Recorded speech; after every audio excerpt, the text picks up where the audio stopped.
Welcome back. We are glad that you're still watching WTV News Review. This is where we discuss some of the stories that have been making the headlines, matters of national interest and matters of national development. Now, we shift gears a bit from business to politics, and we look at the story that is so familiar to many Kenyans at the moment: who fixed who. I'm talking about the ICC scandal and the story about trying to secure, or rather trying to get Ruto out of the ICC scandal. Zawadi, the story of who fixed who now is really becoming a matter of public debate. In fact, there has been a trending hashtag for, I think, almost 2 weeks. You see, it's either you see Raila fixed Ruto or Ruto fixed who, then you see Uncaf Ruto. Now, looking at the latest, what do you think about this move of Raila, that is a former prime minister, giving conditions that if I have to get to Ruto's defense and testify, then some conditions must be met? Do you think it's more like a blackmail, or how do you look at that move to start with? You know, for me, I think my understanding of politics is, other than being a game of numbers, politics is about strategy. Sure. And trust me, no politician will stand on the podium to speak if not because they're speaking in their interest. You know, half the time, what they allude or what they it's speak, basically of even if their I'm own speaking, interest. if you are a fellow politician and I'm speaking in your defense, I speak in your defense because I stand to benefit, probably because I'm in your camp, and the fact that I am seen being supportive of you, I'm going to get favored by the electorate. So really, we need to have that understanding. So I don't see Raila's move in itself being selfish. Why? Because there is hardly no selfless politician in Kenya today. That is my understanding. And the reason why I think the former Prime Minister did issue certain Some conditions. In fact, the condition was specifically asking the President to recant certain incriminating evidence that was forwarded to the intelligence service by the National Intelligence Service to the Waki Commission. This Waki Commission is basically what gave birth to ICC. Exactly. If I can remember, because after the post-election violence, a commission was formed. Then they were supposed to investigate and then handle hand over the report to, to Parliament and also to ICC. And from that point, we had the Waki Commission. So what Raila is saying, that some of the evidence that was given to Waki Commission needs to be taken out. That's quite suspicious. Well, what I would say is, again, you think as a politician, what do I stand to gain if I defend someone else to be free? What if I defended him, or what if I was part of the reason why he's let off the hook? Then I find myself in the hook. Where the hunter becomes the hunted. Exactly. And so you need to secure your freedom first. You have to there has to be some sort of gain that you get, and that is just how politics is. I don't think it's anything selfish in itself. I think that is just how politics is, because when the Waki Commission was ongoing, remember we had two principals, Raila and Kibaki. And so in a way or the other, the commission would report to these two principals. So the two principals had information about the ongoings of the commission, more information, I would imagine, than any other member of the Grand Coalition at the time. And therefore, he must have heard about information that was given as evidence by the National Intelligence Service against him. And he's a bit uncomfortable with that. Because that time he was on that side. They say there are no permanent friends, neither are there permanent enemies in politics. So you may not be surprised to see Raila at this point joining Ruto's camp if it's going to favor him, as you've said. But what I'm left wondering is, as we are debating on who fixed who between Ruto, Raila, Uhuru, Why are we not talking about who fixed the over 1,300 victims who perished during the post-election violence? And now, if I may ask you, do you think the government has done enough to make sure that we forgive and forget? In my opinion, the ICC question, again, for me, is couldn't have come at a better time. Why?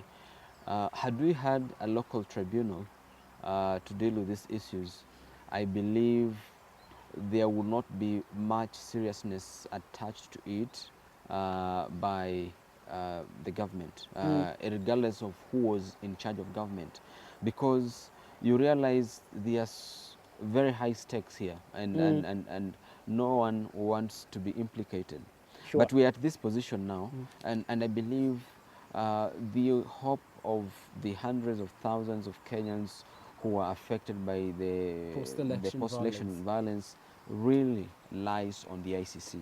The ICC for them is the final salvage point for them, because you do not expect that even if the deputy president is in government today and he's implicated, you do not expect him to really offer lasting solutions to these individuals, because already you are talking to people, or you're talking about people who feel so and so is the reason why I lost a brother, I lost my land, why I lost my exactly. property. And now moving on to some other stories that are also making the headlines. Now, Maseno University has been having an unrest, Zawadi, and unfortunately we had a student's pass on. I think two of them passed on, quite unfortunate there.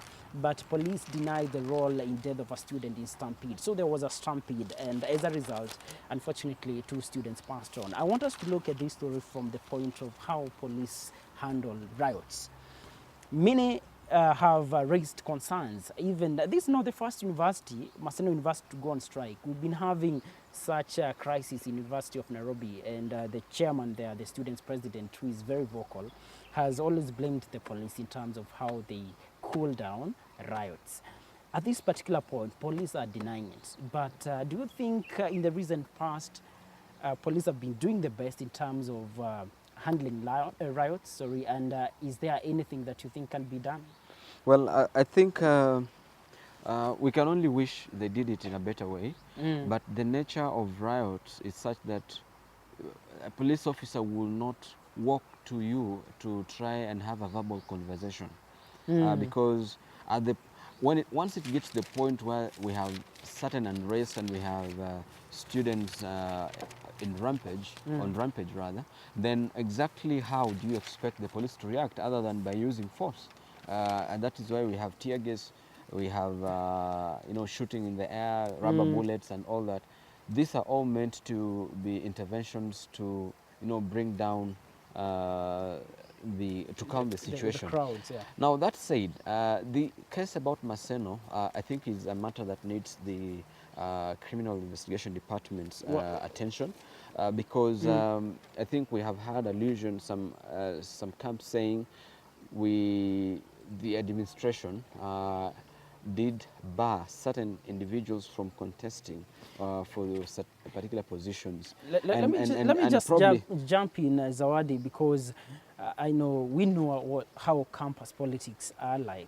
And I think the administration must be having some grounds as to why it barred some students from vying.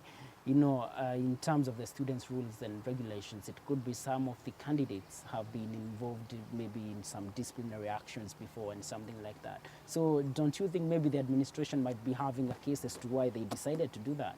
Well, then, I don't know, because I think that is where the rain started beating them, because the unrest in the very first place became an issue when certain students were banned from contesting. And it so seems like they must have had some considerable following, because there was some riots immediately after. We did see the administration block set ablaze. It's not clear yet the reason behind it, but it's highly suspected that it had a connection to do with the students that were let off the contesting list. And then also looking at how it has turned out, once we have a particular group of individuals that feel our candidate was unfairly was unfair. bad, then you don't expect a smooth run all A the way. smooth run. And I think this is what is disturbing and affecting Kenyans at large, because if you can see the issues of botched elections in campus level, and then when you come to the general election now, if we see violence being in the institutions that we expect, you know, they are institutions where we have the lights and all that, but they are still struggling with some of those crises. What do you expect of the general election? So I think that's something that has to be dealt with, but we do hope that as recommended by Zawadi here, that it's the high time we see investigations being carried, and if something is bad, let it be, I mean, let legal action be taken, because setting a whole dormitory or not a hall on fire, administration block, I think that's arson, which is a criminal offense. Now, at this point, we come to the end of our show, but you can always tell us what you think concerning some of these stories that we've been discussing about matters politics, ICC, business, interest rates are going high. Tell us what you think. On Twitter is WTVK using the hashtag #NewsReview, and on Facebook is WTV Kenya. Now, from Zawadi Mudibo and I, it's a wrap. See you again tomorrow. And by the way, tomorrow we'll be hosting the chairman of the African Summit on Entrepreneurship and Innovation. So see you then.